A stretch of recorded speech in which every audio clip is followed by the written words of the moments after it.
Rita signed the papers with shaking hands, tears dropping on the ink. She thought she was buying her freedom. She did not know she was signing away her life to the two people she trusted the most. Rita sat in the bathroom with the door locked, her back pressed against the cold tiles. Her lips were swollen, and her arm ached from where David had pushed her into the wall. Outside, he paced like nothing had happened, humming softly. Rita wiped her tears quickly. She had learned how to cry in silence. To the world, Rita lived a perfect life. She was a self-made wealthy woman, admired by many, respected in business circles. Her parents often bragged about her marriage, and Rita always smiled and said, "I'm happy." For 5 years, she kept that lie alive, protecting her parents from the truth she was living every day. David had no job, no goals, and no shame. He lived off Rita's money and still found reasons to insult her. When he got angry, he turned violent, then later acted like nothing happened. Rita blamed herself, believing if she tried harder, loved more, or stayed quieter, things would change. There was only one person who knew parts of her pain, Jessica, her best friend. Jessica was always there, listening, hugging her, telling her she was strong. Rita trusted her like a sister. She never imagined that the arms she cried into belonged to her real enemy. Whenever David became violent, Rita ran to Jessica. Sometimes she came with bruises hidden under long sleeves. Other times, she came with a broken heart and swollen eyes. Jessica always welcomed her with open arms, soft words, and warm tea. "Be patient," Jessica often said gently. "Men change. You just need to be wise." Rita believed her. Jessica sounded caring, calm, and full of concern. Rita told her everything, her fears, her business plans, her bank worries, and her secrets. Things she never shared with her parents. What Rita did not know was that Jessica had already crossed a line long ago. Shortly after Rita married David, Jessica approached him. What started as secret chats turned into late-night meetings, then an affair. They laughed about Rita behind her back, calling her weak and too trusting. Jessica slowly poised David's mind. She told him Rita was proud, that she needed to be controlled. She encouraged his anger, his insults, and even his violence. Each time David hurt Rita, Jessica pretended to comfort her while feeling proud inside. Rita saw Jessica as her safe place. In reality, she was sleeping beside the danger. At home, Rita lived on eggshells. David's mood changed without warning. One small mistake could turn into shouting, broken plates, or raised hands. Sometimes he demanded money, claiming he needed it for business ideas that never existed. Rita worked harder to keep peace.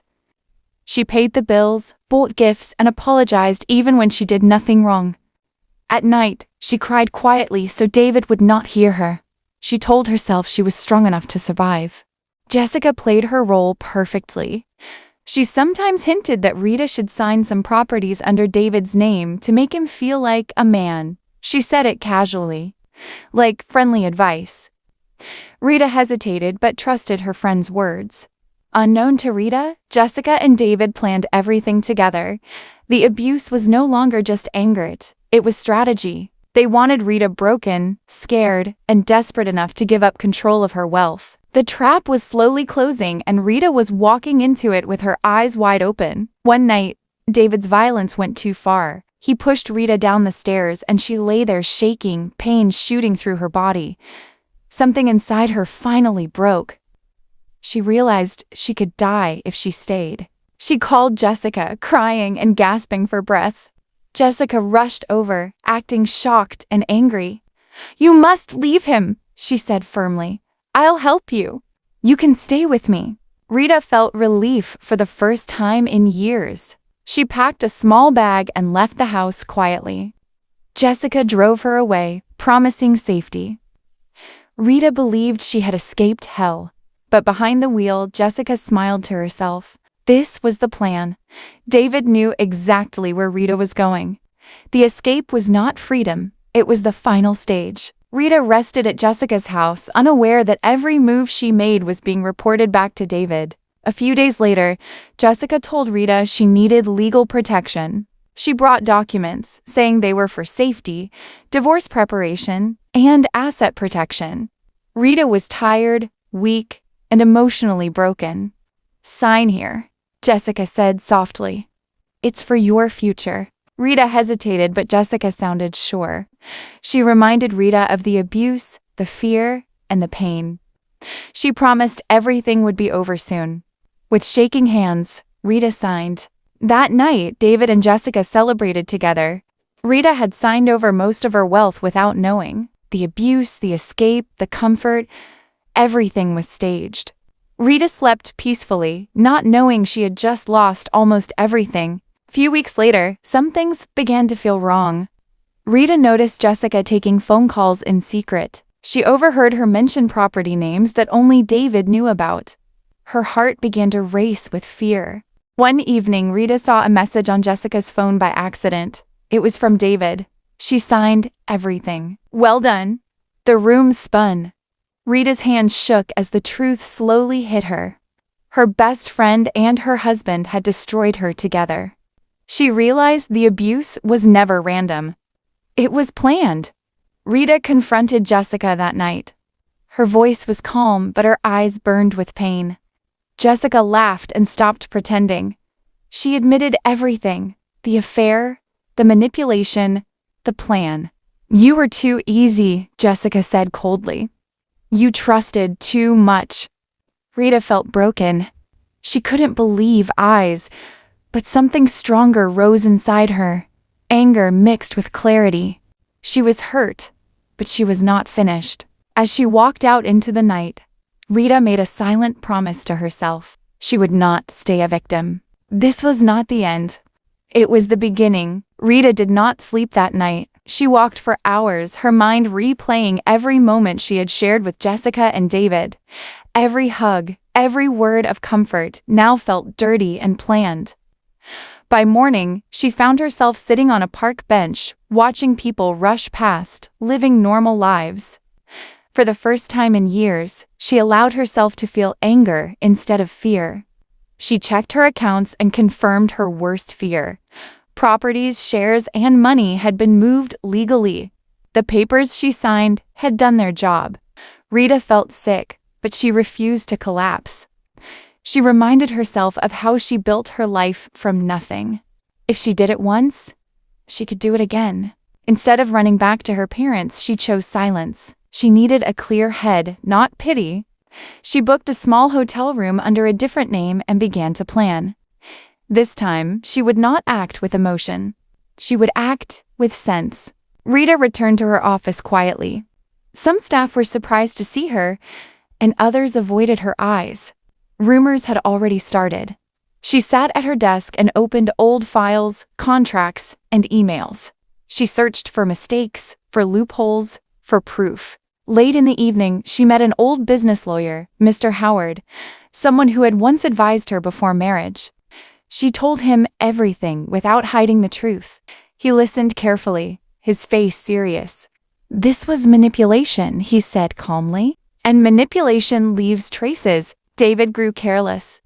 He started spending money loudly, showing off cars and posting pictures online. Jessica moved into a better apartment and walked with pride. They believed Rita was broken and gone. What they did not know was that Rita watched quietly. With her lawyer's help, she gathered messages, call records, and bank movements. Each piece told the same story: planned abuse, planned escape, planned theft. Jessica called Rita one evening pretending to care. Rita answered calmly, playing weak. Jessica talked too much, confident and careless. The call was recorded. The trap was slowly turning around. Rita met Mr. Howard again, this time with proof.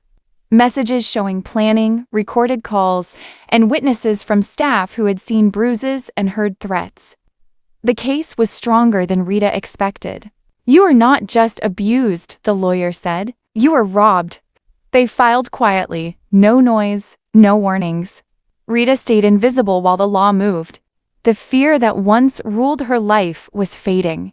The court day arrived without drama.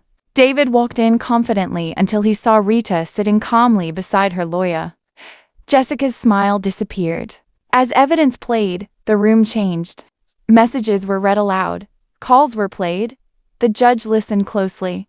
David tried to deny it, but his voice shook. Jessica cried, claiming she was deceived. But her words meant nothing. Truth filled the room, heavy and clear. Rita spoke only once. "I trusted them," she said. "They used that trust to destroy me." The judgment came weeks later. The court ruled in Rita's favor. Most of her wealth was returned. David faced charges for abuse and fraud. Jessica was exposed and fined heavily. Her reputation was destroyed. The media spoke, but Rita stayed silent. She did not need noise. Justice was enough. David tried to beg. Jessica tried to explain. Rita walked past them without a word. They were strangers now. Rita stood in her new office months later, sunlight filling the room. She had rebuilt carefully, stronger, and wiser.